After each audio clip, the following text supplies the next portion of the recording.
Have you ever quietly watched someone else succeed? Maybe it was a friend who landed that dream job, a colleague who received praise you felt you deserved, or even a stranger on social media sharing another milestone. And instead of feeling pure joy, something deep inside you twisted, just a little. You probably smiled, clicked like, left a kind comment, and said all the right things. I'm so happy for you. Yet underneath your gracious words, there was a subtle sting, quiet whisper in your mind saying, that should have been me. That feeling, my friend, is envy. It's not evil. It's not malicious. It's deeply human. But if left unnoticed, if left unacknowledged, envy doesn't fade away. It quietly grows, subtly poisoning from within. Hey everyone, I'm Bix, and welcome back to Bix Book Summary. Today we're stepping into episode 10 of our immersive exploration into Robert Greene's profound book, The Laws of Human Nature. This time, we're delving into an emotional territory that most people avoid talking about openly, the territory of envy. It's uncomfortable, sure, but understanding it is absolutely essential for true emotional growth. Robert Greene reminds us that envy isn't rare or abnormal. It's perhaps the most universal emotion we all share. But we deny it, not because we don't feel it, but precisely because we feel ashamed of admitting it. Envy stays hidden, not because it's absent, but because it's taboo. It's quiet, stealthy, and cleverly disguised in subtle sarcasm, carefully worded criticism, passive-aggressive humor, or even insincere praise that somehow still manages to hurt. Envy finds its way into the spaces closest to our hearts, our friendships, workplaces, families, even our spiritual communities. It takes root wherever people live closely together and perceive some imbalance or inequality. And when we don't openly acknowledge these feelings, envy silently gains strength beneath the surface, building up unnoticed pressure until one day it erupts, often causing far more damage than we ever intended. To illustrate this vividly, Greene tells us the fascinating yet cautionary tale of Joseph Fouché, an influential politician during the turbulent years of the French Revolution. Fouché was a man of great cunning, navigating shifting alliances and political landscapes with remarkable skill. Yet despite benefiting immensely from his alliance with Napoleon Bonaparte, deep within him brewed a quiet envy, an envy that gradually intensified into resentment and eventually betrayal. He admired Napoleon outwardly, but secretly despised being second best, eventually becoming instrumental in Napoleon's undoing. Fouché's envy, left unchecked and unacknowledged, ultimately became his downfall. Now pause and consider this deeply in the context of your own life.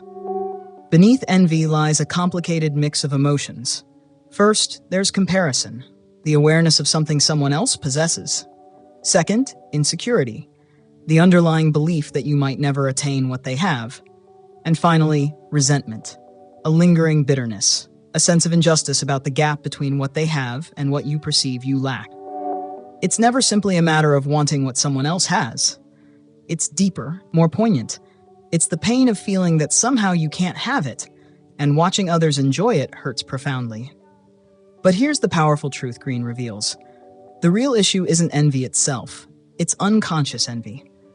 Because when envy is hidden from our awareness, it secretly guides our decisions, influences our relationships, and subtly shapes our lives. This is why acknowledging envy is so important. Otherwise, we risk becoming puppets of an emotion we don't fully understand. So how do we begin to heal from envy? It starts with radical honesty. Take a quiet moment and courageously reflect. Who in your life triggers a sense of envy, even if subtly? What exactly do they represent that you feel you're lacking? Is it success, talent, recognition, relationships, or maybe freedom? Acknowledge this openly and compassionately with yourself, not with shame, but curiosity. Envy, seen clearly, can become a profound teacher, a guiding light toward your most authentic desires. Once you've identified envy clearly, begin to transform it consciously.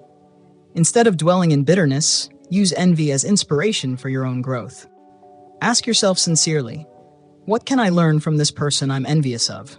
What skills, habits, or perspectives do they embody that I could cultivate? What fears or limiting beliefs are holding me back from pursuing something similar? Gradually, envy stops feeling like inadequacy and starts becoming fuel for your growth, creativity, and ambition. At the same time, remain mindful of envy in others, especially if you're experiencing your own success or growth. Recognize that as you rise, you might unintentionally trigger envy in those around you. Be sensitive to subtle signs, unexpected coldness, sharp-edged compliments, subtle criticism cloaked as concern. Greene wisely advises that confronting envy directly rarely helps. Instead, practice humility. Share openly about your struggles and failures, not just your wins, so people feel connected rather than threatened. Create spaces where those around you feel included and secure, not overshadowed or inadequate. It's equally vital to check your pride. Often, envy hits hardest when deep down, we secretly believe we deserve something more than someone else. Thoughts like, "I've worked harder," "I'm more talented," or "I've sacrificed more," bind you to resentment. To break free, embrace humility and gratitude instead of entitlement. Realize that your journey isn't a competition with anyone else. It's your unique path, your own unfolding story. Focus inward, cultivate gratitude for where you are right now, and trust in your journey. The deeper wisdom Greene ultimately teaches us is this: the most lasting way to disarm envy is to build true internal security. When you deeply know and honor who you are, others' successes no longer trigger painful comparisons. Instead, they inspire you, uplift you, or simply leave you peacefully unaffected. Internal security transforms envy from poison into clarity, from bitterness into genuine appreciation. So the next time envy whispers inside you, don't bury it or pretend it isn't there. Gently sit with it, observe it, and let it teach you about the parts of yourself that still need healing and growth. Allow envy to guide you toward authentic self-understanding. And when you fully acknowledge and understand envy, it begins to lose its grip, transforming instead into a powerful source of clarity and drive. Envy doesn't mean you're bad. It simply means you're human. But what you choose to do with envy, that defines who you become. This emotion, uncomfortable as it is, holds the key to deeper emotional maturity and inner peace. Rather than denying or hiding envy, embrace it with curiosity and compassion. Learn from it, integrate it, and then release it, moving toward emotional freedom and authentic success. Now, having deeply explored envy together, we're ready to step into another fascinating aspect of human nature in our next episode, the Law of Grandiosity.